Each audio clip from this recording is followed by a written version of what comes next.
আমার নাম মানিক, বয়স 20 বছর, থাকি ঢাকার কেরানীগঞ্জে। আমার জীবনে ঘটে যাওয়া সম্পূর্ণ সত্যি একটি ঘটনা আজ আপনাদের সামনে তুলে ধরছি। এখানে এক তিল পরিমাণও মিথ্যে নেই। সম্পূর্ণ ঘটনা বলবো, তাই প্রথমে একটু বোরিং লাগতে পারে, কিন্তু আসল সময়ে আপনি ব্যস্ত হয়ে পড়বেন খুশিতে, তাই ধৈর্য ধরে পুরো ভিডিওটি দেখুন। আমার পরিবারে আমি আর বড় আপু ছাড়া কেউ নেই। কেউ নেই বলতে আমাদের বাবা আছে, কিন্তু মা মারা গেছে আমার 12 বছর বয়সে। মা মারা যাবার পর বাবা আবার বিয়ে করেন। পাবনা শহর থেকে অনেক দূরে একটা গ্রামে আমাদের বাড়ি ছিল। বাবার বিয়ে আমাদের ভালো লাগেনি, তাই তখনই আপু আমায় নিয়ে ঢাকা চলে আসে। আপুর বয়স 28 বছর। আপু একটি প্রাইভেট হাসপাতালে একজন ডক্টর। ডক্টর বলে আমরা বেশ ভালোভাবে থাকি। আমার আপু খুবই সাদামাটা, সাদাসিধে ধরনের, প্রচুর বুদ্ধিমতী মেয়ে। আপু আমায় মা বাবার মতো আদর দিয়ে বড় করেছে, সবসময় আগলে রেখেছে। তো ঘটনার সূত্রপাত হয়েছে খুবই নাটকীয়ভাবে। আমি ইন্টার শেষ করে বর্তমানে মেডিকেল বিএসসি করছি। আপুর যোগাযোগ থাকায় আপুর হাসপাতালেই সুযোগ পেয়েছি আমি। আপুর সাথে গাইনি ও প্রসূতি ওয়ার্ডে আমি ইন্টার্নি করছি। আমি সেখানে একমাত্র ছেলে, আর এসব আপুর জন্যই হয়েছে। আপুর চোখের সামনে রাখতে পেরে আপু খুব খুশি। আপু আমায় খুব আগলে রাখে, কখনো দূরে যেতে দেয় না, ঘোরাঘুরি তেমন করতে দেয় না। একটা সময় মনে হতো আপুকে ফেলে যাই, কোথাও একা ছাড়ে না, কিন্তু আপু আমায় সব ভুলিয়ে দেয় তার ভালোবাসায়। সারাদিন শেষে বাসায় এসে যখন মনে পড়ে আপু ছাড়া আমার আর কেউ নেই, তখন আপুকে ছাড়া কিছুই ভাবতে পারি না জীবনে। আমার আপু সাধারণ পোশাকি মেয়ে, বাংলাদেশি মেয়ে হিসেবে 3 পিচ পরে। মাঝে মাঝে সালোয়ার বাদ দিয়ে টাইস পরলেও ওড়না ছাড়া কখনো থাকে না। চশমা পরে আপু। অনেকে দেখলে পরিমণির কথা মনে পড়ে যাবে তাদের। তবে আপুর চেহারায় সুইটনেস অনেক বেশি, যে কেউ দেখলে পাগল হতে বাধ্য। আপু বেশি টাইট ড্রেস না পরলেও তাকে আবেদনীয় লাগে প্রচণ্ড। তো ঘটনা খুব ধীর স্বভাবের ঘটে আমার জীবনে। কথায় আছে, ভালো জিনিস দেরিতেই আসে। আমি সায়েন্সের স্টুডেন্ট হওয়ায় শারীরিক সব সম্পর্কে জানা স্বাভাবিক। তার উপর মেডিকেল পড়ছি। তবে কখনো আমি মাস্টারবেট করিনি। আমি আগে কোনো নারীর দেহ দেখিনি। তো একদিন হঠাৎ একটা ইমার্জেন্সি কেস এলো। একজন 18 বছর বয়সী মেয়ে জরায়ুর সমস্যায় ব্যথা নিয়ে এসেছে। তাকে এনে তাড়াহুড়ো করছে সবাই। সেদিন আবার নার্স ডাক্তার কম ছিল। তো আমাকে নিয়েই ওটিতে আপু ঢুকে গেল। সাথে আরও 2 জন নার্স ছিল। আমরা সব ড্রেস পরে রেডি হয়ে ওটিতে যাই। আপু ঢোকার সময় বলল, আজ অনেক কিছু শেখার আছে, মনোযোগ দিয়ে খেয়াল করবি। যেই দেখি মেয়েটাকে শোয়ানো, খুব কান্না করছে। 2 জন নার্স ওটি রেডি করছে। আমরা ঢুকতে আপু আগে মেয়েটার সামনে কপালে ছুঁয়ে দেখল। তারপর আমাকে বলল, ডক্টর মানিক, চেক হার পালস। আমি চেক করলাম, অনেক বেড়ে গেছে। সাধারণত এমন অবস্থায় অজ্ঞান করতে হয়। আপু গিভ হার এনেস্থিসিয়া। আমি এনেস্থিসিয়া রেডি করে হাতে দিতে যাচ্ছি। এমন সময় আপু ধমক দিয়ে বলল, কি করছো এসব ডক্টর? পালস রেট বেড়ে গেলে হাতে দেওয়া যাবে না। Do it on her hip. আমি হা করে তাকিয়ে আছি আপুর দিকে। মেয়ে মানুষ, আমি কি করে দিব ভাবছি। তখন আপু আবার বলল, হারি আপ। আমি মেয়েটার দিকে তাকাতে মেয়েটা করুণ চেহারা নিয়ে আমায় দেখছে, যেন যা করি তাড়াতাড়ি করি। আপু আমায় তারপর দাঁড়িয়ে থাকতে দেখে একজন নার্সকে বলল এনেস্থিসিয়া দিতে। তখন এক সিনিয়র নার্স এসে আমার হাত থেকে এনেস্থিসিয়া নিয়ে ফিসফিস করে বলল, ভয় পেও না, দেখো। বলে সে মেয়েটার সালোয়ার নামিয়ে দিল। মেয়েটাকে দেখে ভালো উচ্চ পরিবারের মনে হচ্ছে। মেয়েটা কোনো বাধা দিচ্ছে তো না, উল্টো কোমর শূন্যে তুলে দিল যেন খুলতে সুবিধা হয়। প্রথমবার কোনো জীবিত মানুষ, তাও একটা মেয়েকে এমন দেখলাম। মেয়েটাকে নার্স আরও ঘুরিয়ে কাট করে এনেস্থিসিয়া দিয়ে দিল। এমন দেখে আমার বুক ধুকপুক করছিল। মেয়েটা এদিকে জ্ঞান হারিয়েছে। বাকি নার্স এসে দ্রুত আমায় অবাক করে দিয়ে মেয়েটার পুরো খুলে দিল। আমার খুব লজ্জা পাচ্ছিল। এমন সময় আপু আমার পাশে এসে দাঁড়াল। লাল চোখ করে তাকিয়ে আছে। মাস্ক পরে থাকায় চোখ ছাড়া কিছু দেখছি না। আপু মেয়েটার সামনে গেল। আপু আমার দিকে তাকিয়ে বলল, কাম উইথ মি। আমি 5 নং কেচি নিয়ে আপুর পাশে গেলাম। আপু তখন স্বাভাবিক গলায় বলল, দিস ইজ। এইভাবে শুরু হলো আমার শিক্ষা। আপু আঙুল দিয়ে ধরে সরিয়ে সরিয়ে দেখাচ্ছিল ও একটা ক্যামেরা পায়ে হাতে নিল। আমি একটু থমকে গেলাম। আপু এবার ধমক দিয়ে বলল, যদি কাজ করতে ভালো না লাগে বের হয়ে যান। আপনাকে পেশেন্টের শরীর চেনাতে আনিনি। আপনি এখনো স্কুল বয় নন। আমি সাথে সাথে আপুর কথা মতো কাজ করি। আবার আপু ইংলিশে আরো কিছু বলল, আমি বুঝতে পেরেছি আপু কি বলছে। বললাম, yes doctor, she is not virgin. আপু অনর্গল আমাকে বুঝিয়ে দিচ্ছে এসব। আর আমিও অপারেশনের বেশিরভাগ অনেকটা কাজ করে শেষ করি অপারেশন। শেষ সেলাইটা আমাকে দিয়েই করায় আপু। আমার হাত কাঁপছিল, কিন্তু আপু আমায় হাত ধরে শিখিয়ে দেয় আর ভয় করেনি শেষে। মুহূর্তের জন্য আপু আমার আপন বোন ভুলে গেছিলাম। শেষ করতেই নার্সেরা পরিষ্কার করে পেশেন্টের এপ্রন পরিয়ে দিল। আমি জীবনে প্রথমবার এসব দেখলাম। আপু আর আমি মেয়েটার বিষয়ে মেডিকেলি কথা বলতে বলতে বের হলাম ওটি থেকে। তখন মেয়েটার সামনে বাবা মা এলো।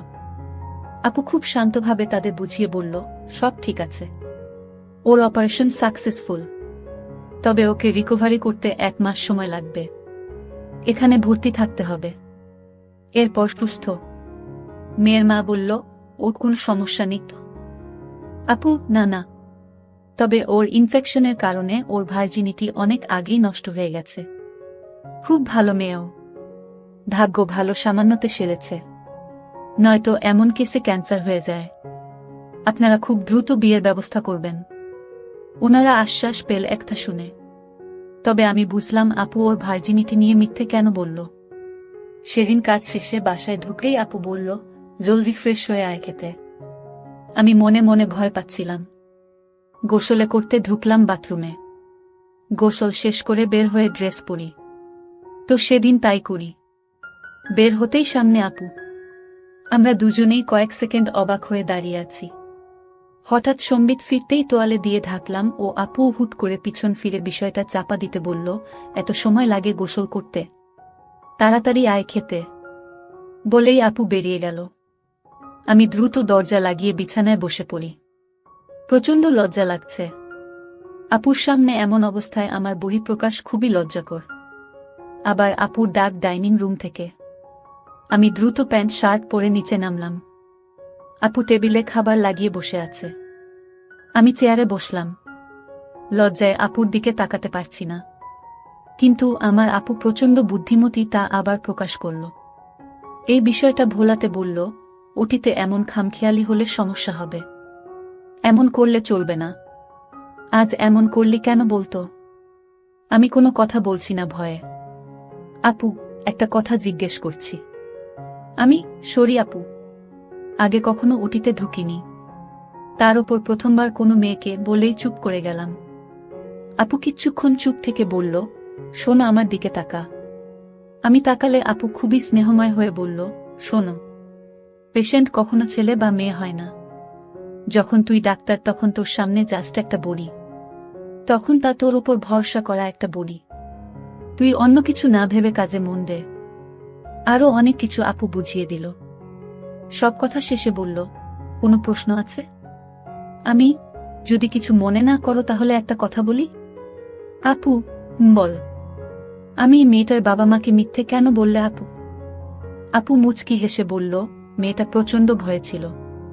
এমনিতেই জরায়ুর মতো বড় সমস্যা, তার উপর যদি এই সত্যিটা সামনে আসতো তাহলে খুব খারাপ হতো ওর জীবনে। একটা মেয়ের কাছে ইজ্জত সবচেয়ে জরুরি, আর ইজ্জত হারালে জীবন থাকার মানে নেই। সমাজে অবহেলিত, বাবা মার অসম্মান, বিয়ে না হওয়া, আরও কত সমস্যা। কিন্তু এখন বিষয়টাকে অসুস্থতাজনিত করে দিয়েছি বলে ওর ভবিষ্যৎ আর ঝুঁকিতে পড়বে না। বুঝেছিস? আমি, জি আপু। আপু কয়েক মুহূর্ত তাকিয়ে রইল আমার দিকে।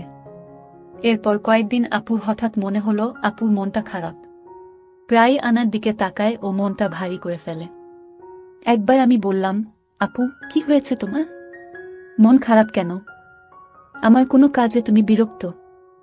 আমি আর ভুল করব না আপু, প্লিজ আপু। আপু কথা না বলে আমায় অবাক করে হঠাৎই জড়িয়ে ধরল তার বুকে।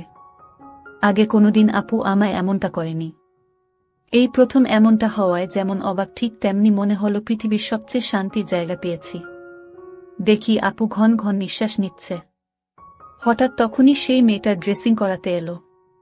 আমাদের এই বিষয়টা অবশ্য কেউ দেখেনি, আর দেখলেও সমস্যা হতো না, কারণ সবাই জানে আমরা ভাই বোন। ভাই বোন জড়িয়ে ধরা স্বাভাবিক, কিন্তু আমি চমক থেকে সরতে পারছি না। আমরা ওটি রুমে যেতেই আপু বলল, ডক্টর মানিক, আজ আপনি ড্রেসিং করবেন। Prepare for dressing. আমি আপুকে আর কষ্ট দিতে চাই না বলে মন ঠান্ডা করে রেডি হয়ে শুরু করলাম। একদম প্রফেশনালি মেয়েটার সামনে গেলাম। মেয়েটা আপুর দিকে তাকাল। আপু বলল, হি ইজ এ ডক্টর।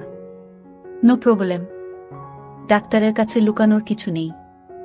আপুর কথা মতো সব কাজ করলাম, একটা ভুলও করলাম না।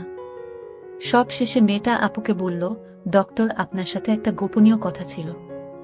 আপু, আমি জানি কি বলবে। রোগের কারণে বিষয়টা চাপা দেয়া গেছে। এমন অনৈতিক কাজ আর করোনা আর প্রোটেকশন ব্যবহার খুবই জরুরি।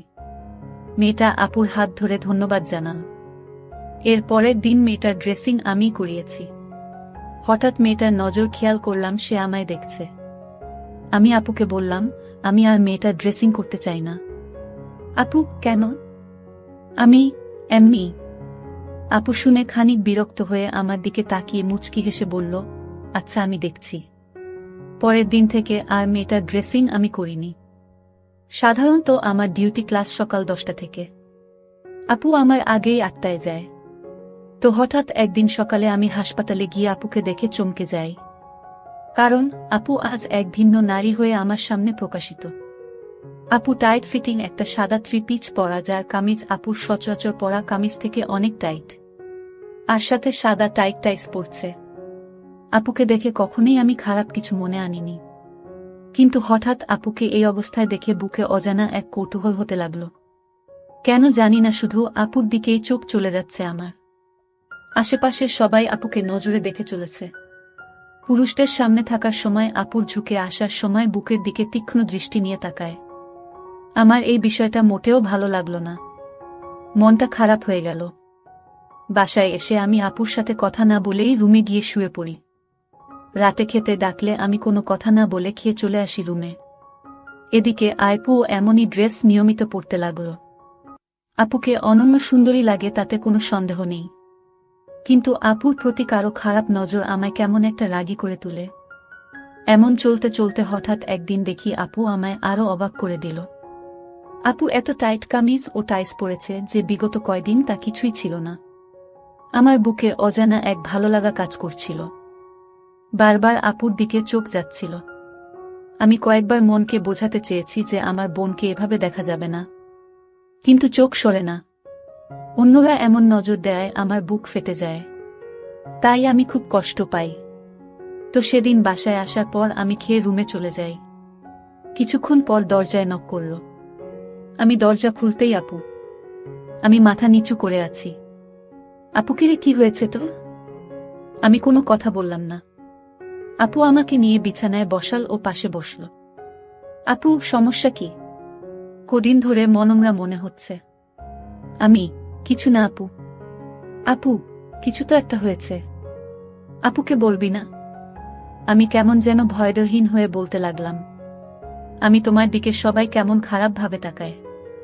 আমার এটা ভালো লাগে না। আপু অনেকখানি বিস্মিত হয়ে বলল, মানে? আমি, এই যে কদিন ধরে তুমি একটু ভিন্ন পোশাকে আছো, সবাই হা করে তাকিয়ে থাকে খারাপ নজরে। আমার ভালো লাগে না। আপু মুচকি হেসে বলল, এটা তোর সমস্যা? কেন তোর এই ড্রেসে আমায় দেখতে বাজে লাগে? আমি, না তো। আমি তো তা বলিনি আপু। তোমার সব পোশাকেই দারুণ লাগে, কিন্তু হঠাৎ এমন দেখে আমার একটু অদ্ভুত লাগছে। আপু, তাহলে বাজে মেয়ে মনে হচ্ছে? ছিছি, কি বলছো এসব আপু? তুমি আমার মা, বাবা, বোন, সবকিছু। তোমায় আমি বাজে কেন মনে করব? আর পোশাকের স্বাধীনতা সবার আছে। আমি শুধু। আপু আমার দিকে একটু এগিয়ে এসে গা ঘেঁষে বসল।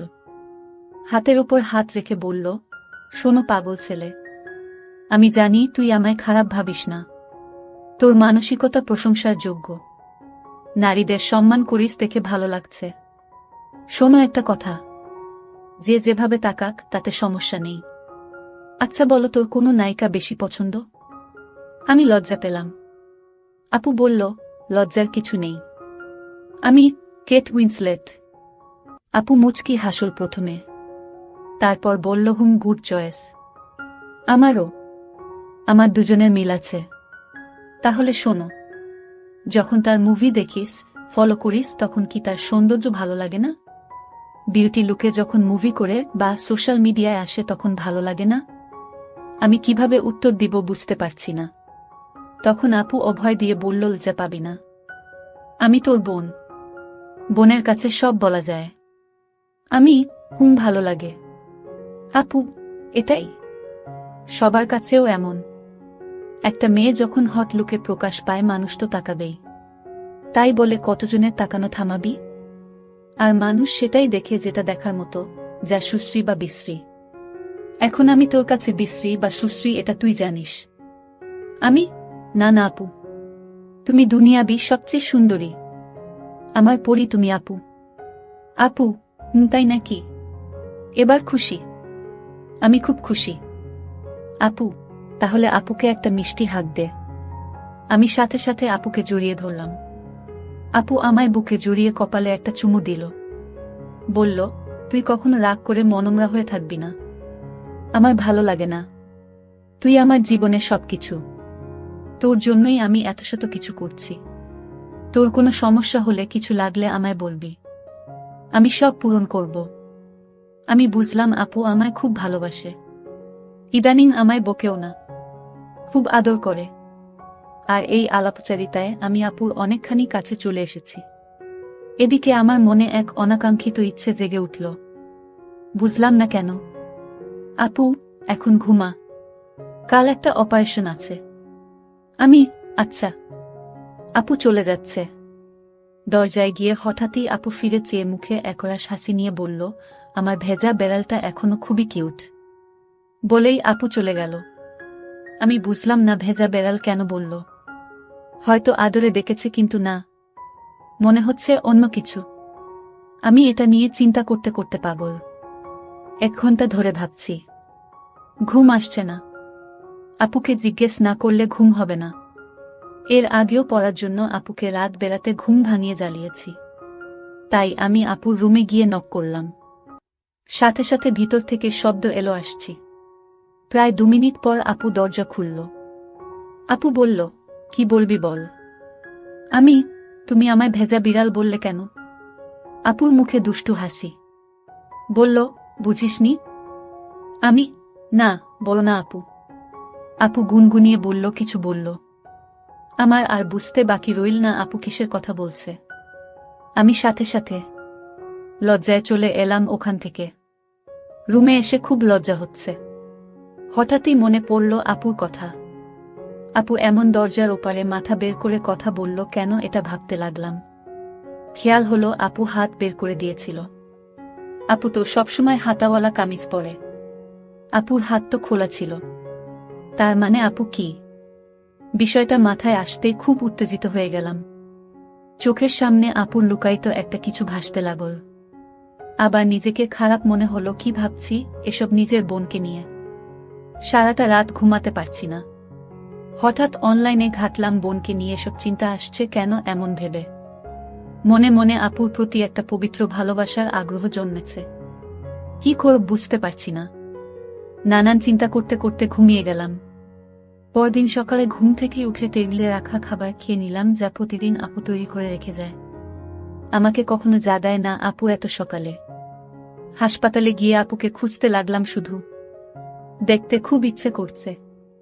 অন্য রোগীদের নিয়ে কাজ করছি, তখন হঠাৎ একজন নার্স এসে বলল, ডক্টর রুবনা আপনাকে অপারেশন থিয়েটারে যেতে বলেছেন। আমি অপারেশন গাউন পিপি পরে চলে গেলাম। দেখি আপু ও অন্যান্য নার্স। আজকে রোগী একজন 28 বছরের মহিলা, যার কোনো বেবি হচ্ছে না, তাই অপারেশন। আমাকে দেখেই আপু মুচকি হাসল, তা মাস্কের নিচেও বোঝা যাচ্ছে। আপু, গিভ হার এনেস্থিসিয়া। মহিলার দিকে তখন ভালো করে তাকালাম। সুন্দর বললেও কম হবে। আপুর বাইরে এমন সুন্দর খুব বেশি দেখিনি। যেহেতু প্রাইভেট হাসপাতাল, তাই এখানে বেশিরভাগ বড়লোকের আগমন। তাই যারা আসে তারা মরান হয়। তাকে ঘুরিয়ে পাছায় এনেস্থিসিয়া দিলাম, কিন্তু ঠিক মতো দেওয়া হলো না। আপু তবুও আজ কিছু বলল না। আগেও অনেকবার শিখিয়েছে আপু, এ পর্যন্ত প্রায় 25 জনকে দিয়ে। আমি অবাক হলাম বকা না খেয়ে। আজও আপু হাতে ধরে আমায় নিয়ে সকল কাজ শেষ করল। সেদিন বাসায় গিয়ে রাতে খাবার টেবিলে একটু ভয়ে ছিলাম, যদি আবার বকা দেয়। খেয়ে উপরে আসছি, তখন আপু বলল, 10 মিনিট পর আমার রুমে আসিস। আপুর কণ্ঠ ভারী মনে হলো না, কিন্তু কেমন একটা ভয় কাজ করছে। আমি ঠিক সময় আপুর রুমে নক করলাম। আপু দরজা খুলতেই একটা ধাক্কা। আপুর ওড়না নেই। আপু, আয় ভিতরে আয়। দেখি আপুর বিছানায় একটা সিরিঞ্জ ও গ্লুকোজ টিউব। এগুলো কেন এখানে আপু? আপু, তোকে এতবার শিখিয়েও কোনো কাজ হচ্ছে না। আজ প্র্যাকটিস করবি। আমি কিসে প্র্যাকটিস করব? আপু আমায় অবাক করে দিয়ে বলল, আমি আছি না, আমার ওপর ট্রাই করবি। আমি পাগল হয়ে গেলে নাকি? আমি পারবো না। আমি তোমাকেও ব্যথা দিতে পারবো না। আপু, না, আমার ওপরেই করতে হবে। আমি আর কিছু বলতে পারলাম না ভয়ে। আমি আপুর হাতে দেওয়ার জন্য প্রস্তুতি নিচ্ছি। এমন সময় আপু বলল, আবার ভুল। আমি কেন, কি হয়েছে? আমি এখানে কেন? আমি না হলে কোথায়? আপু, এতদিনে শিখাতে হবে কোথায় দিতে হবে। কোমরে দিতে হবে। আমি এসব কি বলছো আপু? আমি তোমার গায়ে কেন হাত দিতে যাব? না আপু, প্লিজ আমার সাথে এমন করো না। আপু বিছানা থেকে উঠে সব রেখে বলল, আচ্ছা তাহলে এরপর যেন আর ভুল না হয়। আপু কথাটা বলে সহজভাবে, কিন্তু একটা অসাফল্য প্রকাশ পেল কথায়। আমি রুমে গেলাম। আমার মনেও একটা আফসোস হলো। আপুকে এত ভালো লাগে, এমন একটা সুযোগ পেয়েও আমি মিস করলাম, যেখানে আপু নিজেই সব সুযোগ করে দিচ্ছিল। পরদিন হাসপাতালে গিয়ে আপুর চেহারাটা একটু মলিন লাগছিল। একটা পেশেন্ট দেখছিলাম আমরা। হঠাৎ আপু অজ্ঞান হয়ে গেল। আমরা দ্রুত ইমার্জেন্সি ওয়ার্ডে নিয়ে প্রাথমিক চিকিৎসা দিলাম, কিন্তু আপুর জ্ঞান ফিরল না। দ্রুত বিভিন্ন টেস্ট করিয়ে দেখি আপুর কিডনি দুটা নষ্ট হয়ে গেছে। 1 ঘন্টার মধ্যে অপারেশন না করলে মারা যাবে। আমি প্রচণ্ড ভয় পেয়ে যাই, কিন্তু ভাগ্য ভালো, একজন ডোনার পেয়ে যাই। অপারেশনে আমি সিনিয়র ডাক্তারকে বলে আমিও থাকার অনুমতি নিলাম, কারণ ডাক্তার তার নিজের লোকের অপারেশন করতে পারবে না। কারণ আপুর জন্য আমার খুব ভয় হচ্ছিল। আমি রেডি হয়ে অপারেশন শুরু হলো। নার্স এসে বলল, ডক্টর ম্যামের খুব ইচ্ছা ছিল আপনি এনেস্থিসিয়া ভালোমতো দেয়া শিখবেন, তার উপর ট্রাই করুন আপনি। ওটিতে আমি ছাড়া আর কোনো পুরুষ নেই। আমার এ সময়ে আর কোনো লজ্জা বা উত্তেজনা ছিল না। আপুকে বাঁচাতে হবে। আমি আপুর এপ্রন তুলে এনেস্থিসিয়া দিয়ে দেই। আপুর কিডনি দুটো বের করা হলো। কিডনি বের করার পর ডোনারের জন্য অপেক্ষা করছি। এমন সময় নার্স বলল, ডোনার পালিয়ে গেছে। সাথে সাথে মাথা নষ্ট হয়ে গেল। কি করব বুঝতে পারছি না। ডক্টর রূপা বলল, আর মাত্র 30 মিনিটের মধ্যে অপারেশন না হলে বাঁচানো সম্ভব না। আমি এক মুহূর্ত দেরি না করে বললাম, আমার রক্তের গ্রুপ 1 আপুর সাথে। আমি কিডনি দিব। ডক্টর নীলা, তোমার এই বয়সে এটা বড় ডিসিশন। ভেবে দেখো, তোমার আপু জানলে আফসোস করবে এটা নিয়ে। তোমার বাবা হওয়ার চান্স 1% থাকবে। আমি আর কোনো ভাবাভাবি নেই। আমার জন্য আমার বোন সবচেয়ে বড়, তার চেয়ে বেশি কোনো ডিসিশন হতে পারে না। আপনি শুরু করুন। আমি জীবনে আপুকে ছাড়া আর কিছুই চাই না। আমি সাথে সাথে নিজেই এনেস্থিসিয়া নিয়ে অজ্ঞান। চোখ মেলে দেখলাম আমাদের অপারেশন হয়েছে, কিন্তু আপুর জ্ঞান আমার আগে ফিরেছে। আমার বয়স হিসেবে আমি সইতে পারিনি বলে এমন হয়েছে। প্রায় 3 মাস কোমায় থাকার পর আমার জ্ঞান ফিরেছে। আপুর জ্ঞান আরও আগেই ফিরেছে ও সুস্থ। অলরেডি কাজও শুরু করে দিয়েছে। আমার জ্ঞান ফিরেছে শুনে আপু দৌড়ে এলো আমার কেবিনে। একজন নার্স ছিল ওখানে। আপু ঢুকেই থমকে গেল আমায় দেখে। আমিও চমকে গেলাম আপুকে দেখে। আগের মতো ঢিলে ঢালা পোশাকে, কিন্তু বিবর্ণ মুখ আপুর, যেন সব হারিয়ে অসহায়। আপু গম্ভীর হয়ে বলল, নার্স তুমি এখন যাও, আমি দেখছি যা করার। নার্স চলে গেল। আপু আমার দিকে এগিয়ে আসছে। আপু, তুমি সুস্থ হয়ে গেছ। কথাটা শেষ করার আগেই এক কষে থাপ্পড় পড়ল আমার গালে। আপু, খুব বড় হয়ে গেছিস তাই না? খুব দায়িত্ব হয়ে গেছে। কে বলেছে এসব করতে? আমি সরি আপু, আমি তোমাকে হারাতে চাইনি। তুমি ছাড়া আমার কে আছে বলো? তোমার কিছু হলে আমার কি হতো? আপু, তাই বলে একবারও চিন্তা হলো না নিজেকে নিয়ে? কিছু হয়ে গেলে? তুমি না থাকলে আমার থেকে কি লাভ বলো আপু? আপু আমার গালে থাপ্পড় মেরে কাঁদতে কাঁদতে বুকে জড়িয়ে ধরল। আমি বসা ছিলাম বিছানায় আর আপু দাঁড়ানো। শুধু ভাই বোনের মমতাময়ী ভালোবাসা ছিল। আমি আপুর চোখের পানি মুছে দিলাম। আপু, তুই কেন এত বড় ডিসিশন নিলি বলতো? তুই জানিস এর পরিণাম কি হতে পারে? আর তুই আজ 2 মাস পর জেগেছিস জানিস? তুমি না বলো সেবাই ধর্ম। যেখানে আমার ঈশ্বর নেই সেখানে আমার কি কাজ? তুমি ছাড়া আমার অস্তিত্ব নেই আপু। আমি আমার পরিণাম জানি। তুমি ছাড়া আমার কোনো পরিণাম নেই। আমি তোমায় ছাড়া বাঁচতে পারবো না। তুমি এসব নিয়ে ভেবো না আর বকো না প্লিজ আমায়। এখন তো আমি রোগী তাই না? এখন তো তোমার ইন্টার্নি নই আমি তাই না? আপু আমার রসিকতা শুনে আবার জড়িয়ে ধরে বলল, আর জীবনেও তোমায় আমি বকা দিব না। আর কোনোদিন তোমায় কষ্ট পেতে দিব না, আমি কথা দিলাম। আরে আপু, আমি মজা করছিলাম। সিরিয়াস হয়ো না। আপু আমার হাত ধরে সিরিয়াস হয়ে জলজল চোখে বলল, কিন্তু আমি সিরিয়াস। তোমার জীবনে আমি বেঁচে থাকতে কোনো কষ্ট হবে না আমার ভাই। তুমি আমার সবকিছু। তোমার কিছু হলে আমি বাঁচতে পারবো না। আমায় বাসায় আনা হলো। আপু লিভ নিল যতদিন সুস্থ না হয় তার জন্য। হঠাৎ খেয়াল পড়ল একদিন যে আপুর শরীরে বিন্দুমাত্র পরিবর্তন হয়নি। এখনো সেই রকমই সৌন্দর্য আপুর, কিন্তু চেহারায় চিন্তায় মলিন। তো একদিন আপু বাসায় কাজ করছিল, তখন ডাকলাম। আমি সোফায় বসা, সুন্দর হাঁটতে চলতে পারি ও সুস্থ প্রায়।